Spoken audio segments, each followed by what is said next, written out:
Welcome back to Locked On Blue Jays. Today we got a lot for you.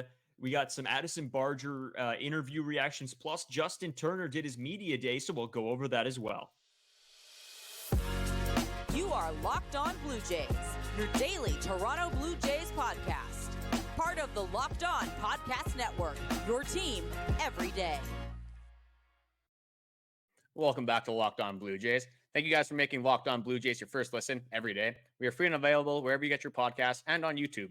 Part of the Locked On Podcast Network, your team every day. Today's episode is brought to you by FanDuel. Make every moment more.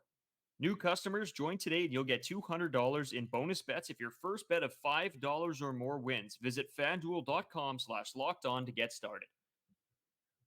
Well, there was sort of a lot that came out, I'll say Friday.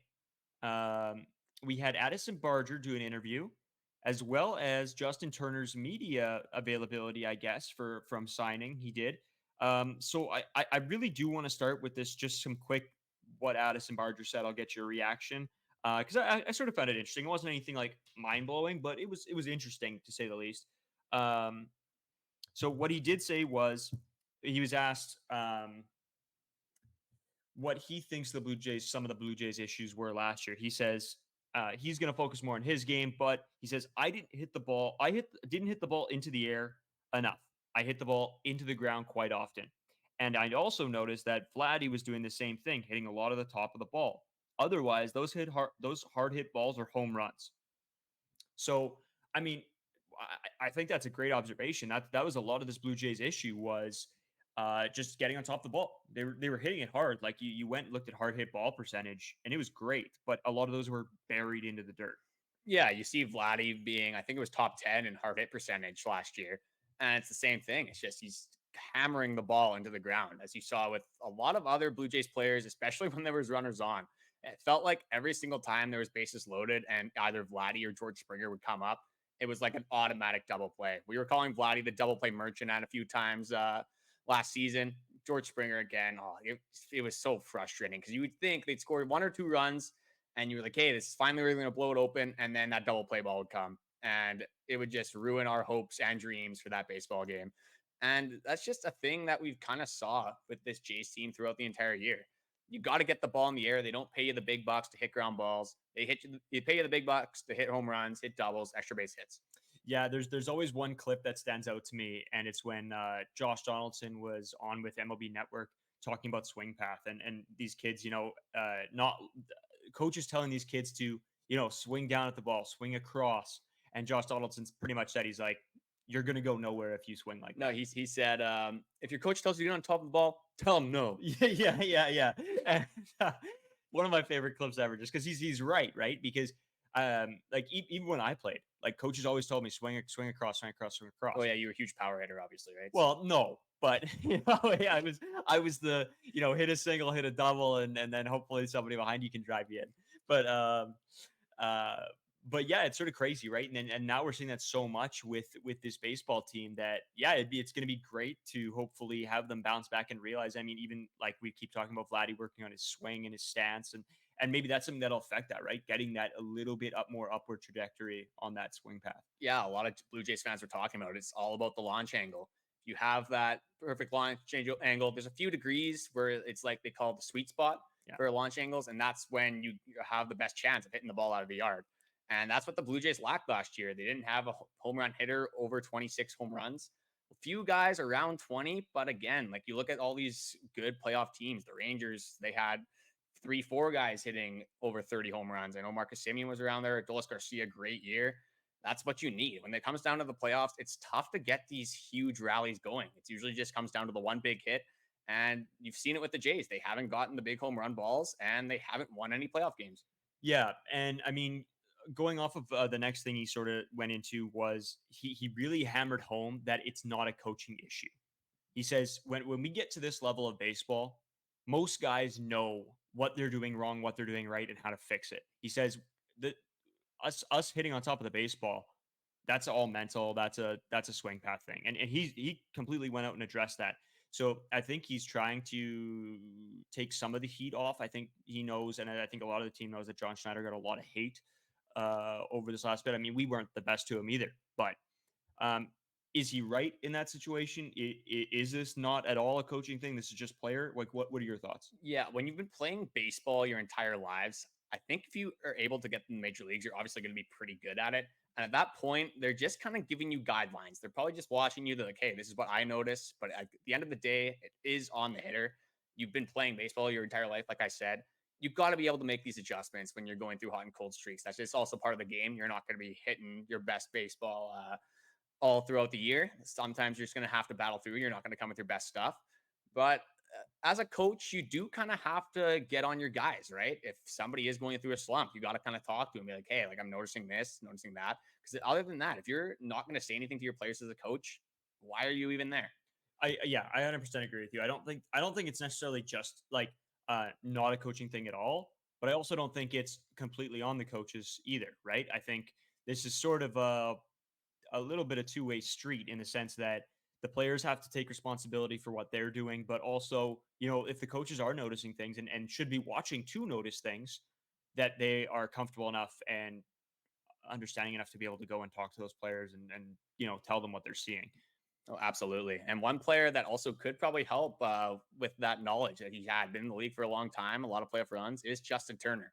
But before we get into that, we have noticed that there is at least 70% of you guys that have not subscribed. It's free. It's a big red button that it helps us out a ton. If you hit that, just subscribe, like, comment. All the interaction helps. And we always are ready to respond to you guys in the comments and have your opinions. Yeah, we're always ready to argue with you in the comments, or you guys tell us that we're dumb, or tell us that wow, Braden, you're just awesome, and I'll take that too. But Yeah. yeah, but we do appreciate all the comments, even good or bad. We like to hear your guys' opinions. And yeah, make sure you guys follow us on Twitter as well. Braden5, Ewasco, Carter First 2. Somebody got the one. Yeah, I was just gonna say one thing. I gotta find out who you are because the little bit of trolling I had on YouTube Yeah, there. somebody's Unfortunately, going for you. that's not the problem. I need it on Twitter. So if you can get that Twitter, then we can have some talks. But we're gonna move on, to Justin Turner. Justin Turner had his media day over Zoom for his first time talking on the Toronto Blue Jays. And one thing that I got from this interview is that Justin Turner just seems like a massive team guy. I'm gonna quickly go over kind of what he said in that interview. One thing he said was, my job is to be available for manager John Schneider in any way he needs for me and for as many games as I possibly can. How do you feel about that? I think it's a guy that's getting up there in age, that has been through a lot, been through, playoff runs, been through big games, been through big moments, been through big years. Knowing his role. And I feel like there's a lot of guys that get to this point and get too big of a head and don't understand that, their role has changed from them being, at their best to now. Still playing really good. Still playing really good. I still love this acquisition.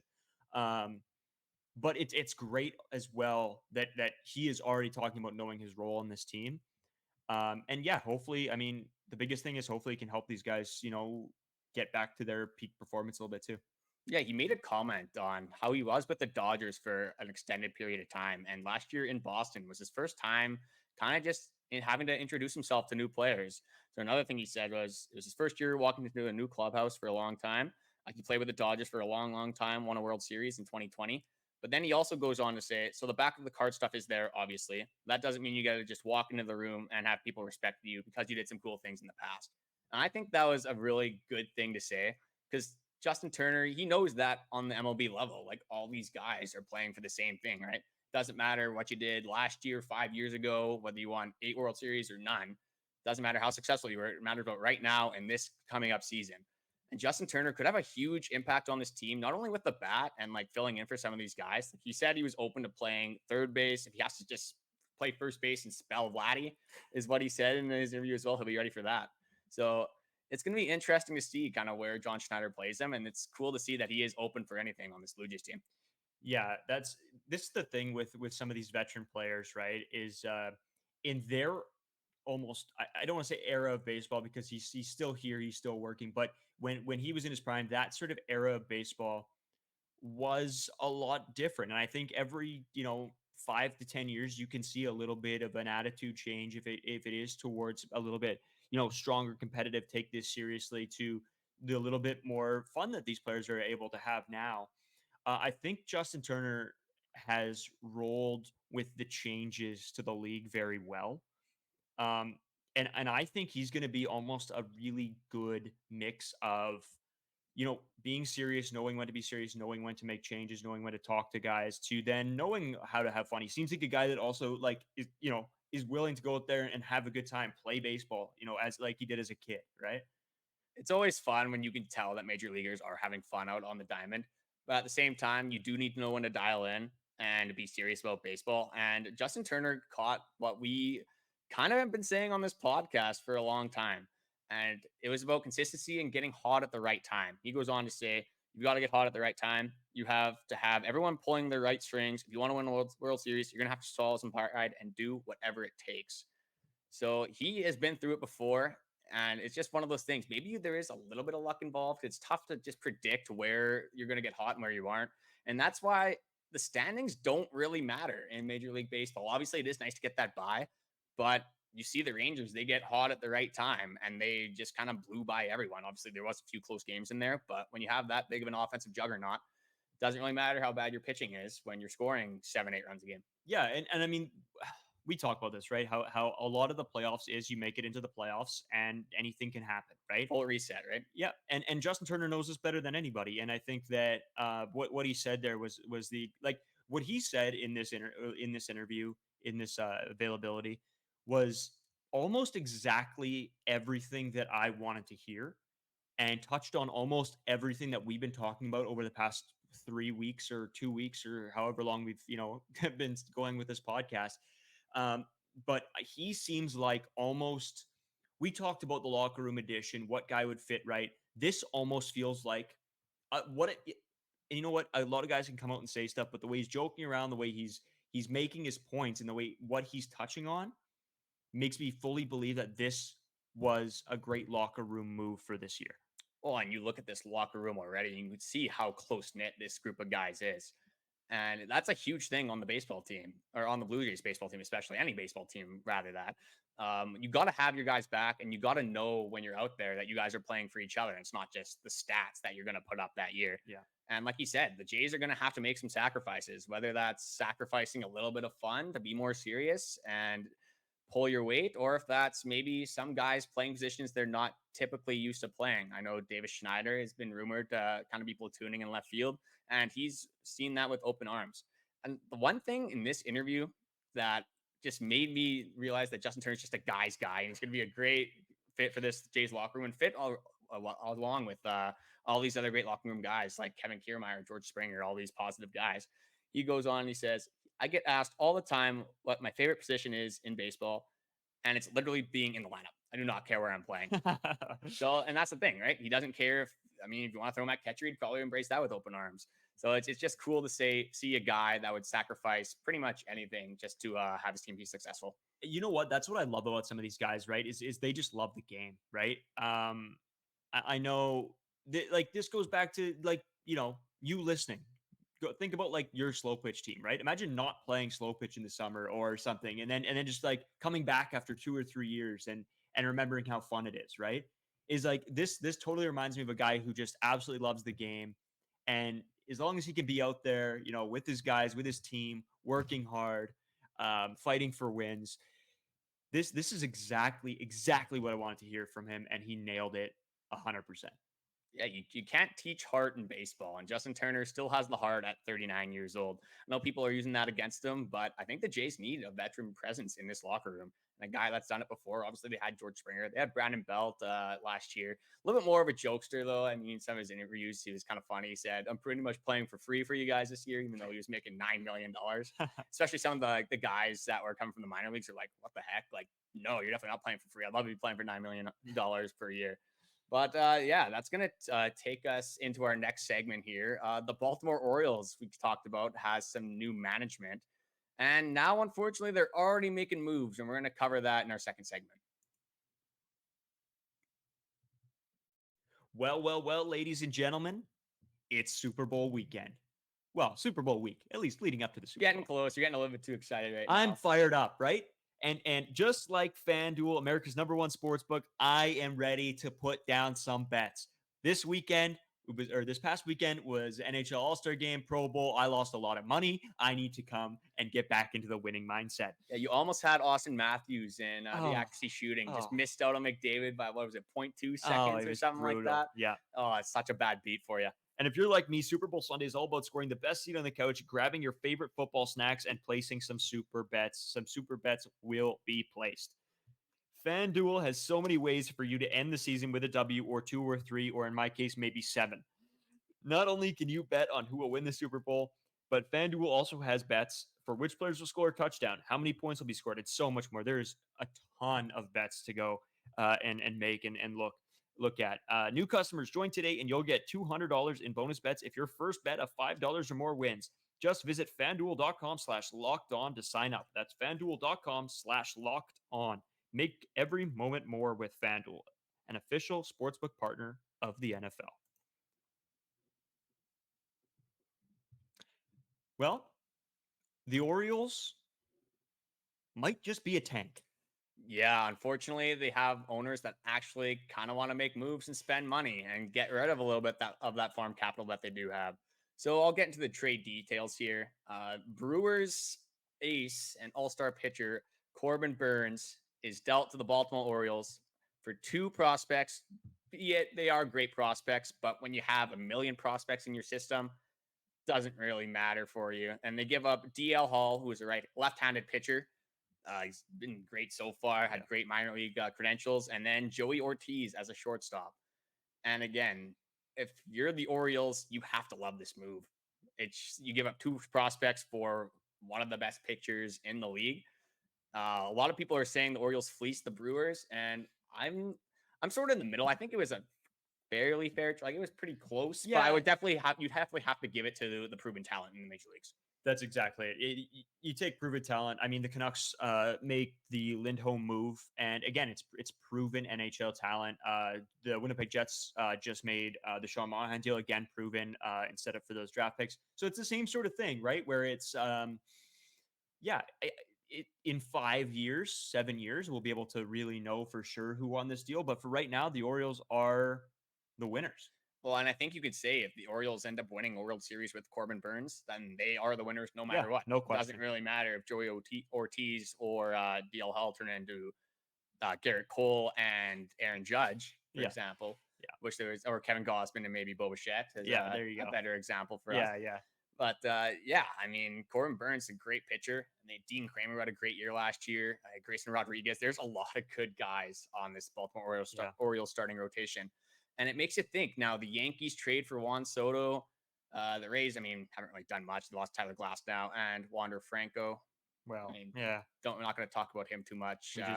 Not a great guy. Yeah. And then the Red Sox just aren't that good, in my opinion. Maybe I'll get exposed for that, but I don't think they're going to be that good. The Red Sox are cheeks. So that leaves us to the Blue Jays. What big moves have the Blue Jays made this offseason? Oh, sorry. I was waiting for the crickets. No, we got Justin Turner. We got IKF. I mean, there's moves that we did make. And don't get me wrong, I really like the Justin Turner move here.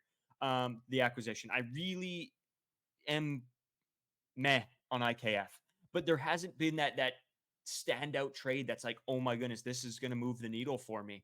And so a little bit, my question to you is, if seeing that what all these other teams are doing, especially in our division, is, do you honest to God think that we have to make a trade now to keep up with them? Or do you want to see the season start, see what we have, and then decide?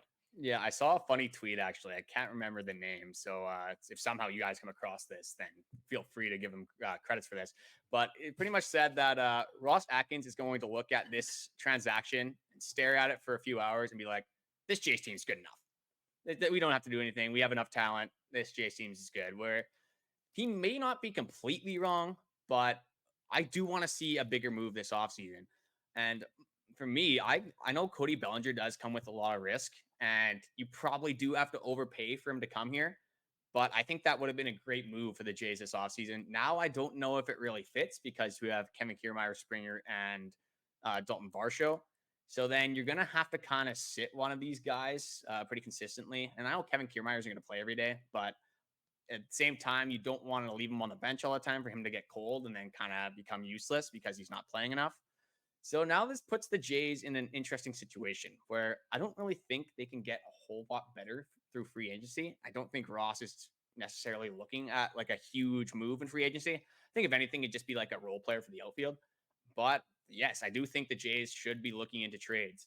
And usually we do like to speculate that, but with Ross's history, it's so hard to predict at this guy. What we're thinking of what we're gonna do is for tomorrow's episode, we're gonna do a full segment on the realistic trade targets that we think is like actually a possibility, and then the second segment we're gonna go into some that maybe are a little bit more off the wall, maybe a little bit more obscure that we think could work. But I'm 100% sort of with you. I don't think that we're going to make any other acquisitions in free agency. And even going to the season, I would be shocked if in the first even 2 months of this season, if we see any trades. I think it's going to be, if anything, it's going to be a deadline move depending on where the Jays are in the standings. I think what's going to happen is it's probably going to be a left-handed bat unless somehow the Jays have a huge blow-up season and they're like under 500 at the trade deadline. That happens. I don't know how we're going to be talking about this team. I'll have jumped off a bridge by then. We're going to be a down under, to say the least. We're not going to be feeling good about this Blue Jays team, and we might have to get the torches and pitchforks out for that season. But hopefully, and I think this will happen, I don't think the Jays will be bad. I think the Jays will kind of be a few games over 500, maybe third or second in that division. It's going to be hard to beat the Orioles, man. That team is so scary. You know what? There's so many good teams right now, and that's maybe the hardest part, right? Is that when we look over the whole league, there's 8, 9, 10, 11 teams that are realistically contenders, or that we could see making long playoff pushes. And that's what's frustrating as a Jays fan right now, is that I think we know that we have so much talent, but the fact remains that all these other teams have just as much talent, or maybe even less, but maybe get hot at the right time. And that's the cruelty of baseball, I think. See, I'll just quickly go through the teams that I think have a chance of making the playoffs. So in the Jays division, the AL East, I think there's 4 that have a pretty good chance of being in the running. I think the Orioles are almost a gimme. The Rays are always annoying, especially for Jays fans. In my opinion, the Rays are my least favorite team that the Jays play, because it just always seems that they're close, and then we get kind of to the bullpen, and then just one bad pitch screws us over. But anyway, you have the Rays, Orioles, the Jays will be in there, and the Yankees are always around, no matter what. They had a down year last year. I'm assuming their pitching will get a lot better, so they'll definitely be in the running. The AL Central, which does suck, I'll be the first one to say it. I think the Twins will probably take that again. Maybe the Guardians would be okay, but other than that, like the Tigers, White Sox, Royals, not worried about them. And then you get to the AL West, where you have the defending champs, Texas Rangers, again, going to be really good. The Astros will be great again as well. You remember that big trade they made? It's blanking on me. Astros made a big trade. Hopefully I'll figure that out by some point in this episode. The Mariners again. So that leaves us with 8 teams, 9 teams if you include the Guardians. And obviously only 6 of those are going to make it. So it's going to be interesting to see how the Jays kind of place so far at the start of the season. That's what I mean. And I think when we look at this, I'm a little bit debating in my own head, and maybe you guys let us know too what you think. I know there's going to be a lot of you that say that we need to make a trade. A little bit in my own head is like, I think we have the skill on this team. It just comes down to consistency. Are these players consistent enough that we could realistically make a long run? And I'm not sure. Do you have the trade there? It wasn't a trade. I got that wrong, but they signed Josh Hader. I knew there was something. Yes, and they Josh got Hader, a great closing pitcher to add to their already pretty good bullpen. So, and the Astros are always there. They have so much experience, obviously, on that team. Some people say it's a fraudulent win with their cheating scandals, and I'm one of those people. I'm not going to comment on that for me.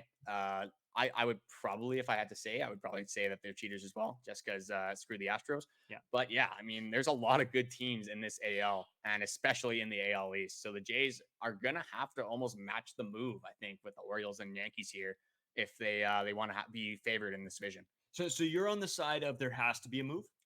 I'm thinking that maybe not before the season, but I think it's going to be pretty obvious to tell who is ahead of the other as we get through the season. Okay. And that being, I'm not going to get too much into who I think is going to win the division. All this, I think I'll just say who I think is going to win the division. I won't do the rankings. Like I said, the Orioles are probably going to win. I think what we will do before the season starts, we will have our MLB fantasy rankings. We will have our overall like season predictions. And we have all that coming up, but we have so much time during spring training. We really want to see what our guys look like. So yeah, you know what? It's going to be a very interesting year. And you know what, Carter? We still got some player profiles to get into, and we're starting to get to that point where we're being able to talk about some of our better and better players. And this will be an interesting one. I think you guys are really going to want to see who we have for these player profiles. And just before we cut to those player profiles, I just want to remind you guys of our Locked On 24/7 streaming channel. We say this every episode, but we really want to hammer this into your guys' head. It's a great opportunity for you guys to expand your knowledge on the 4 major sports and some college sports as well. So just tune in to the 24/7 Locked On streaming channel. You just go to YouTube and subscribe.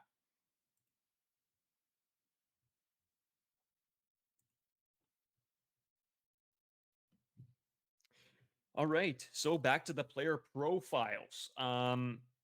First of all, you know what? I think I personally, out of the two guys that we chose for today, one guy interests me a little bit more than the other. And he had a very interesting season last year. That's Trevor Richards. Now, Trevor Richards, I'll let you throw the stats in here, but Trevor Richards had a very, very good start to the season. After his injury, it completely fell off a cliff. Why don't you run us down just to see how drastic this change was from when he came back? Yeah, the Silver Fox looked amazing that in the first, honestly, 2/3 pretty much of the season. I mean, that changeup has insane break. It was making people look silly. He was so on. And I'm going to kind of outline that with his ERA standings here. So in March and April, he had a 3.18 ERA. In May, it was a 3.55, a little bit higher. In June, 3.07, 2.45 in July. And then he was battling neck inflammation. That's one of them. my own injury. Yeah. He was battling that for apparently a couple months, but he was just playing through it, kind of just helping his guys out. And then as the Jays were in a pretty good position, they decided we'll shut Trevor Richards down for 15 days. Then he comes back and it's like a completely different guy. In August, he had a 6.43 ERA. And you might want to close your ears for this one. 12.41 in September and October.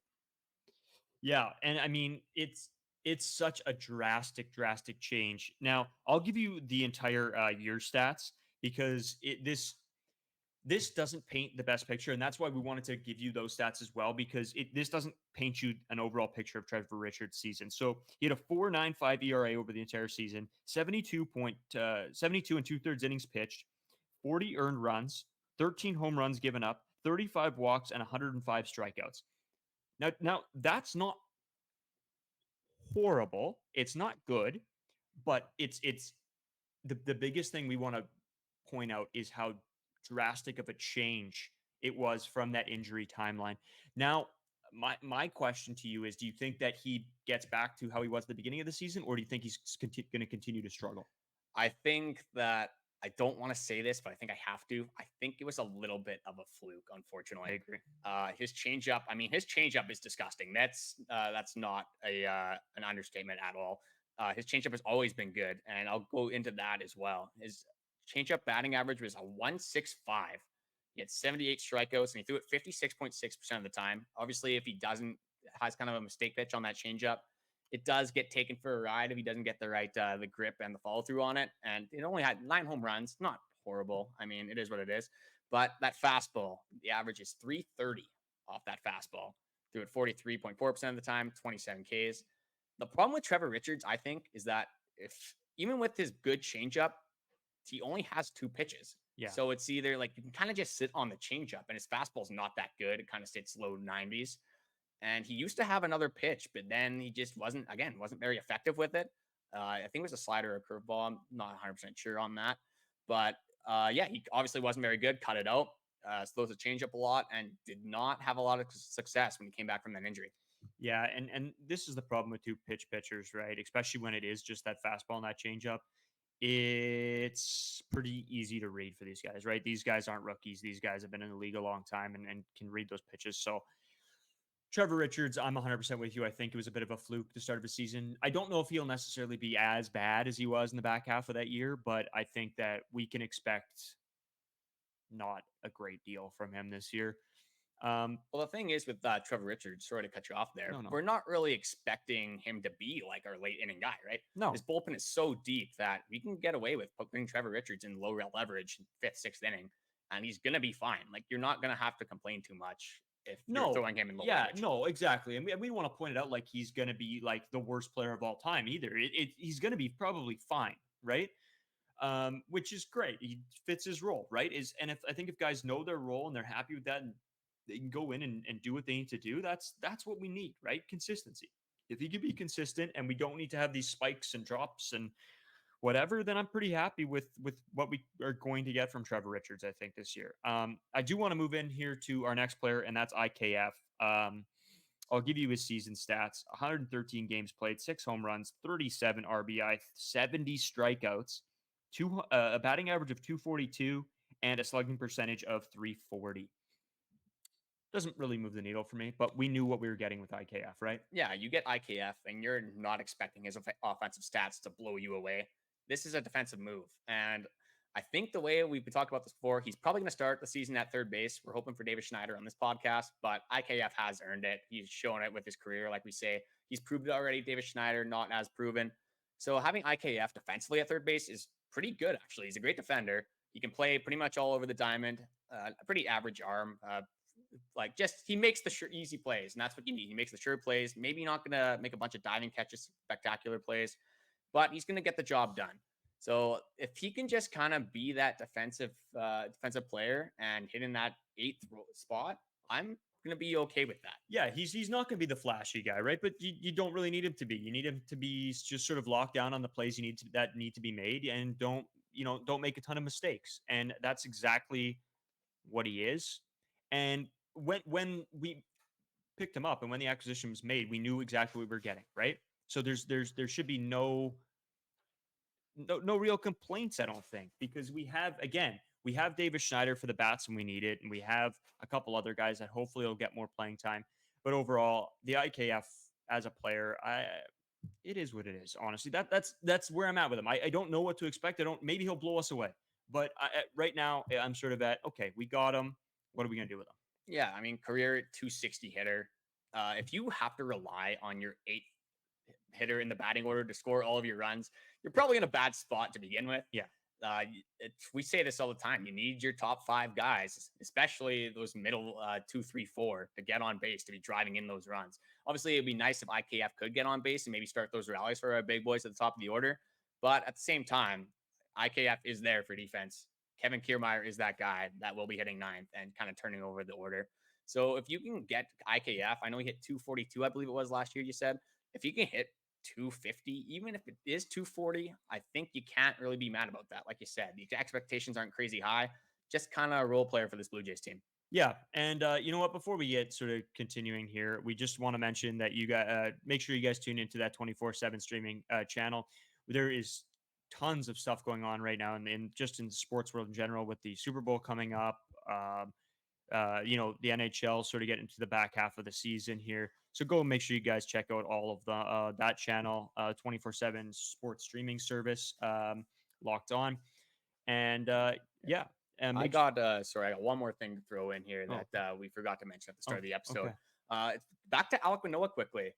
Yes, that's right. Caught throwing bullpens to Jorge Soler. Is that a guy that we're still in on? I don't know. And you know what? I think we're going to do a bigger talk again on Soler, just to maybe we'll do like a free agent thing, like left, if we realistically think that any of these are still possible. I'm at the point where I think we aren't, but I think we'll maybe do another thing on that, depending what we see in this coming week here. There has been some rumblings that the Blue Jays are looking for another right-handed outfield bat. So Soler would kind of fit that picture, but it would be surprising to see the Jays kind of fork over another $15 million. We'll kind of get into that in tomorrow's episode. Thank you guys for watching. I'm just going to shout out our Twitters one more time. Carter first 2 because couldn't get the 1. Still looking for that guy. If you guys ever want to hit us up and hook me up for my actual username, that'd be nice. And then we got Braden 5 Owasco. Make sure you guys are subscribing. Helps us out a ton. 70% of you guys aren't subscribed. We want to at least get that to 50-50. Ideally, 100% of you guys subscribe if you're already watching our content. Braden, you got anything else to say? Yeah, I got one more thing to say. I don't know if this is true or not. This is what the insiders are telling me. Is Carter First One our roommate Justin Powers? He says he doesn't know. Nothing to say. Okay. Not Okay. No answer. Okay. Anyways, thank you guys so much for watching. I think next week we are going to have on possibly our first guest. And then we do have a confirmed sort of our first really big guest that we got coming on the podcast, I believe in 2 weeks. February 9th. That's when we're recording. So it'll come out the Monday after that, February 12th, I believe. Yeah. So yeah, stay tuned for that. It's going to be awesome. We're about to have so much fun. This season's going to get underway. We are so ready to go.